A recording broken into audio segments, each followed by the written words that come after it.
Voilà. Bonjour, je m'appelle Marie-Charlotte et je vais donc modérer cette table ronde.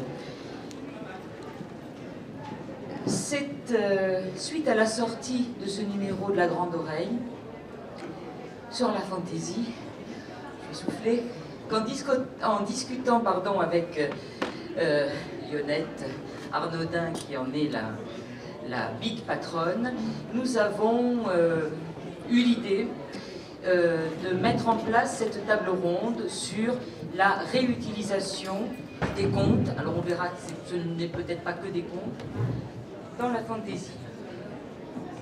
Ils viennent courir, voilà. Alors, je dis ce ne sont pas que des contes, parce que le terme était pratique pour moi de dire réutilisation des contes, mais en fait c'est un terme incomplet. J'ai le sentiment, alors vous me direz les uns les autres, mais j'ai le sentiment à première vue que la fantaisie puise dans tout le domaine de la tradition.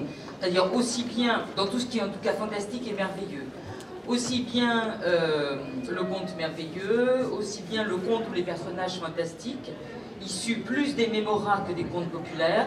Alors le mémora, en deux mots, qui aujourd'hui est assimilé au conte, est en fait une histoire qu'on raconte à la veillée.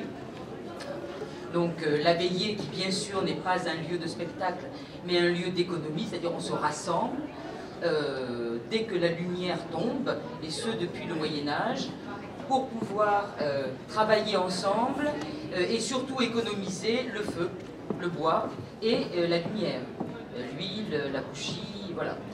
Et à l'occasion, comme on est en train de filer ou comme on est en train d'éplucher les châtaignes, etc., eh bien, à l'occasion, on commence à raconter des histoires.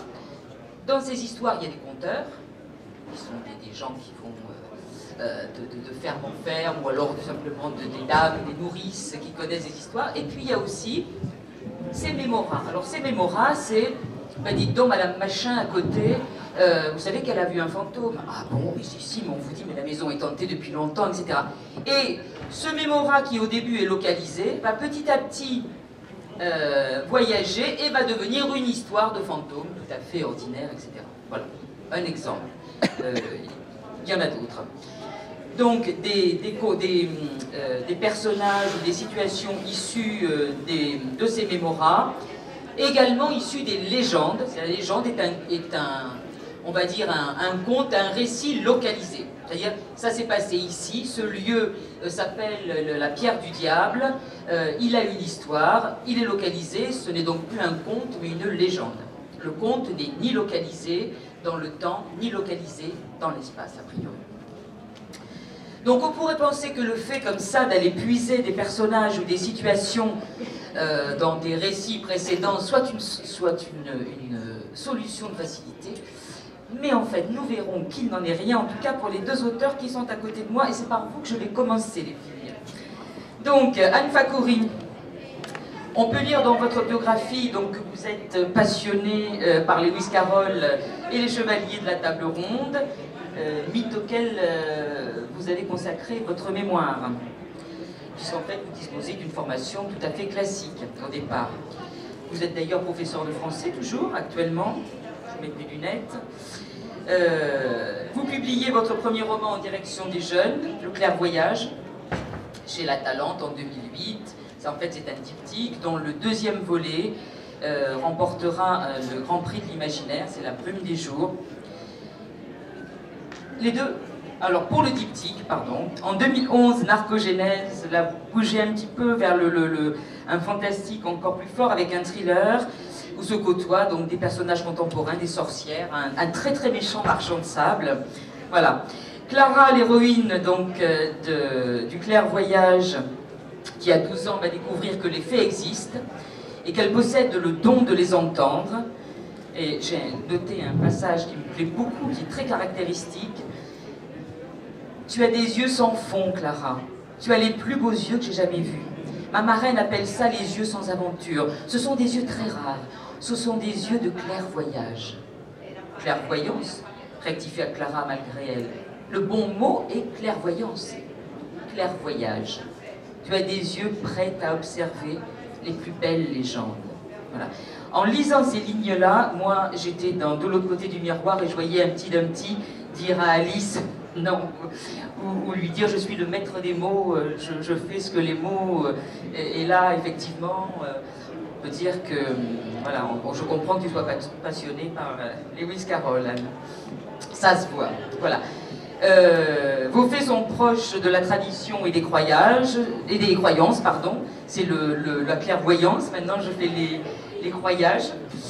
C'est un imaginaire assez surprenant, donc d'où vous est venu, première question, et la même sera posée à Nathalie, d'où vous est venu le désir de puiser dans la tradition, et quelles sont à la fois vos sources d'inspiration ou vos sources de documentation, voilà, comment ça se passe, comment on choisit? C'est bon. Alors à l'origine, évidemment, c'est tout à fait personnel, et on est tout à fait dans cette idée de mémoire, en tout cas pour le clairvoyage. Puisqu'il y a une tradition, on entend juste, là on entend mieux. Oui. Il y a une tradition orale dans ma famille où on racontait des contes, on transformait les contes, on transformait les proverbes, on inventait de nouvelles histoires.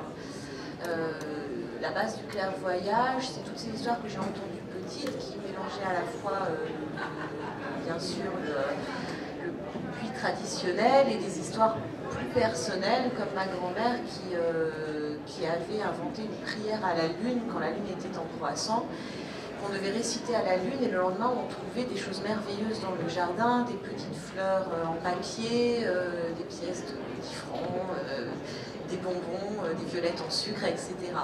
Donc déjà la base c'est ça, c'est vraiment un livre très, très personnel pour ça, parce que j'ai toujours aimé ces histoires qu'on me racontait petite et qui allaient donc du conte, des histoires personnelles, voire même des histoires vécues, puisque j'ai passé mon enfance au pied de mon grand-père qui me racontait la captivité, entre autres. Donc voilà. Après, j'ai découvert Pierre Dubois dans Spirou, à l'époque, où il faisait avec Haussmann le grand fabulaire du petit peuple. Et j'ai adoré cette conception des fées qui était finalement très cruelle, qui était en dehors de toute tradition évidemment chrétienne, qui ont les origines des fées, donc très païennes, non régies par le bien ou le mal. Et donc quand j'ai écrit le clairvoyage, j'ai utilisé ces fées que j'adorais, qui correspondaient aussi à une tradition familiale, puisque ma mère, qui était tout à fait saine d'esprit, avait petite un lutin dans sa poche. Et voilà, donc cette tradition des fées, j'ai évidemment puisé dans Pierre Dubois, la grande encyclopédie des fées, des elfes, pour m'éloigner aussi de cette mode actuelle des fées à paillettes, un petit peu particulière, un petit peu rose. Donc voilà, donc la documentation, non, la documentation était déjà là. Après j'ai mélangé le songe d'une nuit d'été, qui reprend évidemment les personnages de fées, des contes que j'ai pu aimer, que j'ai pu lire. Pour La brume des jours, je me souviens avoir été impressionnée par un conte où une jeune fille se retrouve dans un autre pays et doit, pour créer l'hiver, secouer des édredons par une fenêtre. Ça fait partie de son initiation. Donc ça, je l'ai repris dans La brume des jours, mais Clara ne secoue pas des édredons, elle crée des mots, elle garde des livres. C'est un petit peu différent. Donc la documentation était là depuis l'enfance, ce qui évidemment participe grandement au principe de fantaisie, puisque la fantaisie reprend ce désir initial de replonger, à mon sens en tout cas, dans le conte, et est par ce fait une littérature très affective. On retrouve ce plaisir de la veillée, mais aussi ce plaisir de l'enfance d'écouter des contes, puisque c'est le premier lien qu'on a avec la littérature, la parole, les parents, les nourrices, les grands-parents qui lisent des contes. Donc le clairvoyage a vraiment été construit sur ces paroles, sur ces légendes d'inconscient collectif, mais aussi une légende familiale où dans ma famille tout devenait légende, nos histoires personnelles, notre histoire familiale, ce qu'on entendait, ce qu'on vit, tout